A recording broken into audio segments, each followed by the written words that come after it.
হুম, তুমি কাজ করো।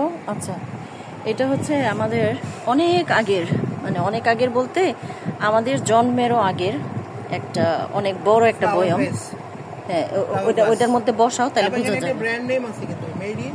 হ্যাঁ, ওটার মধ্যে বসাও তাহলে বোঝা যাবে। Made in England, you see? ইংল্যান্ডের? Made in England. তো এটা হচ্ছে আমারও জন্মের আগে, মানে আমি যখন একদম ছোট তখন থেকেই দেখতাম এটার মধ্যে রান্নাঘরে লবণ রাখা হতো।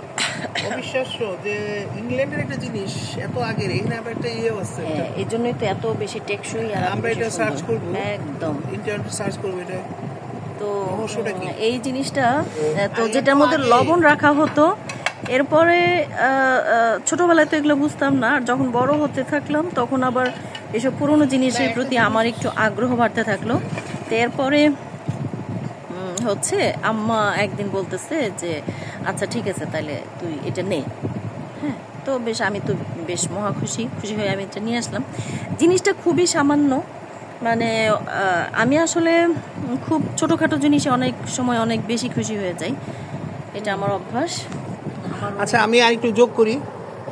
জিনিসটা আমার কাছে আশ্চর্য লাগতেছে যে সেই ইংল্যান্ড থেকে কেন এরকম একটা পাত্র আসবে। তার মানে কতটা শৌখিন হলে মানুষ এটা নিয়ে আসে বা নিয়ে আসতে পারে। নিশ্চয়ই এটা সেরকম কারো সংগ্রহে ছিল। তো আমরা এই যে ফাটা দেখতে পাচ্ছি এখানে, এটা ক্যারি করার সময় বা কাজ করার সময় না, এটা ফেটে গিয়েছিল। তো এখন আমরা এটা ইয়ে করবো, জোড়া দিব। ঘোরাও সবটা টাইট করে লাগাবো, তো লুজ করে লাগালে তো এটা ডেল হয়ে যাবো।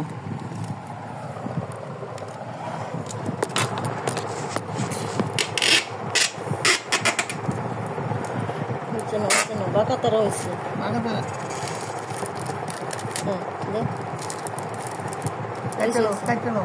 তো জানো কই যাইতেছে, উপরের দিকে যাইতেছে তো এটা। এটা কাটো, এটা কাটো।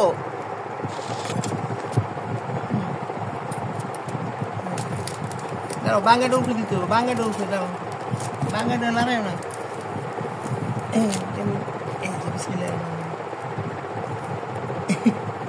বাঙ্গাগুলো বিভিন্ন জায়গায় তো আমরা দেখতে পাচ্ছি না।